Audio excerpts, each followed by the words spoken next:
As we inch closer to the November election, Governor Greg Abbott is not making any new friends to our north, going back and forth with the mayor of New York over immigration. This is the politics of Texas. I'm Stephen Dial. Here's your Fast Four. First, former President Donald Trump this week said his home in Florida was raided by the FBI. This has caused outrage by some conservative Republicans, claiming the President Biden is using the FBI as a political pawn. Some, like the Texas GOP chair, are even calling for the FBI to be defunded. It's unclear exactly what agents were looking for, but it's been reported that the search of Mar-a-Lago was for documents allegedly removed from the White House. Governor Greg Abbott is now sending willing migrants to New York. This is in addition to sending buses of migrants to Washington, D.C. The New York mayor called this action horrific and cruel, and is now saying he wants to send busloads of New Yorkers to Texas to campaign against Abbott. For months, Abbott has been vocal on the border crisis, saying he's sending migrants to cities that claim to be sanctuary cities. More than 4,000 migrants have volunteered to be sent to Washington, D.C.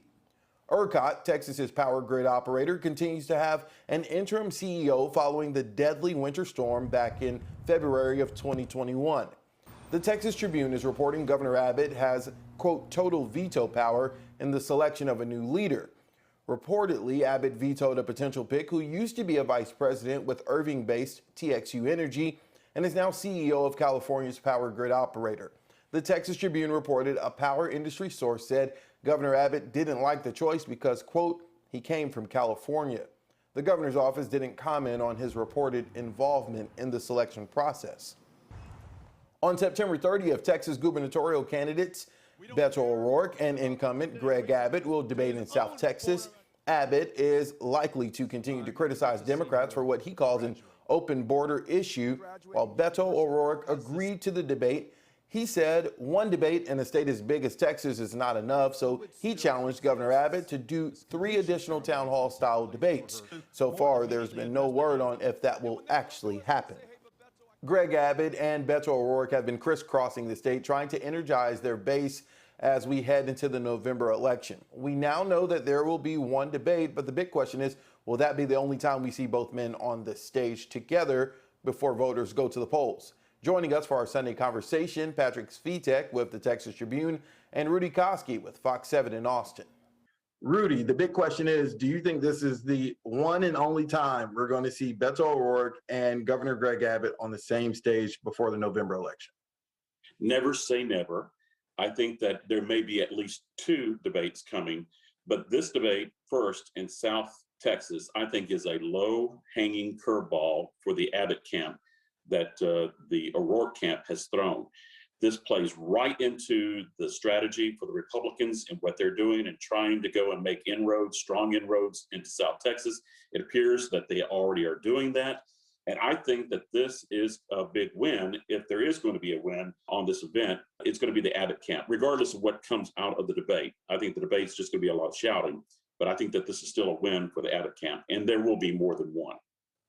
Patrick, don't you think this is just kind of a setup for Beto? I mean, Abbott has been talking about the border ad nauseum. Well, I mean, if you're looking at the location, the Rio Grande Valley, this is an area where Democrats know they need to do better this cycle. Beto O'Rourke has acknowledged that Democrats have neglected that part of the state in the past. And so it is obviously an opportunity for him to put his money where his mouth is and commit to probably what's going to be the most high profile event of the campaign season in that location. I think that the location is symbolically important, and I'm sure that's why Abbott chose it to kind of issue the opening salvo in this debate over debates that we always see around this time of the election cycle. And do you think this will be the one and only debate? So far, that's the posture that's being put forward by the Abbott campaign. They're basically telling Beto O'Rourke, take it or leave it. This is, we've committed to this. Here are the details. Here's the time and the place. And this is going to be the one and only debate that we're committed to. And I'm inclined to believe that that's going to, remain their posture. Now, of course, if this race continues to tighten, then I could see the Abbott campaign maybe reassessing. But, everything we've heard from the Abbott campaign, is despite the increasing momentum that it seems that Beto has picked up, that they remain confident. They told reporters they think they're on track right now for whatever their version of victory is in November. And so I think this debate that they announced was the move of a confident campaign, or at least a campaign trying to appear confident. Rudy, is Beto's ground game, is he saying the right things right now? Should he only be talking about abortion and Roe v. Wade, or is bringing up the grid a boring topic? Do you think he's connecting with voters who may be on the fence? No, I don't think he's connecting right now. I think that he's playing to the base, and he's doing a really good job playing to his base. And his main emphasis, what I've been hearing from him on the campaign trail, is strictly right now gun control and pushing the Uvalde narrative. He did that the past couple of trips that he's made.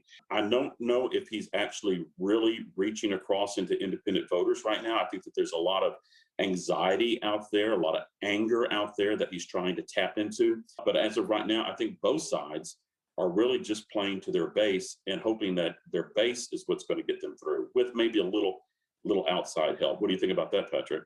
Yeah, I mean, I think that, when Abbott talks about the economy and talks about the border, that's, those are issues that have resonance throughout the political spectrum. And when it comes to issues like, gun violence and abortion, polling shows us that there are positions that Beto O'Rourke has on that do register support, not just among Democrats, but among independents and even some moderate Republicans. The question is, what is the salience of those issues, right? I mean, what's going to be the number one and number two issue when voters go to the polls in November?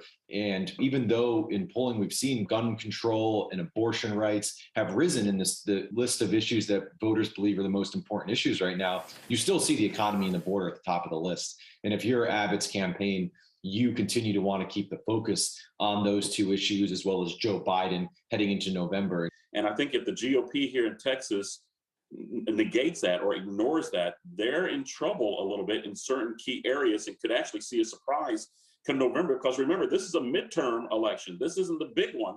And midterms usually have lesser turnout, smaller turnout. So if you really have a galvanized group of people who are really, really ticked off, like apparently we saw in Kansas, man, this could be an interesting November in Texas. Rudy, do you think Governor Abbott will add any new blue cities or states to his bus plan? Yes, I predict that the next bus route will be either Los Angeles or San Francisco, with route number one being San Francisco. I believe that's a long bus. That is a long, big bus ride, but that's got to be the next one. I can't think of any other. Maybe Chicago, but really, my wife's from there. That's great. But Chicago? Patrick, what do you think? This just seems like more, I don't want to use the word ammunition and what we've been talking about more with Uvalde, but this seems like more steam that the governor can just like gravy on top for his re-election bid. Having these friction, these back and forth with these blue mayors and governors, do you think he's going to add any other destinations? I could totally see him doing that, but I think just broadly speaking, he's going to look for every way to extend this news cycle over this migrant busing plan.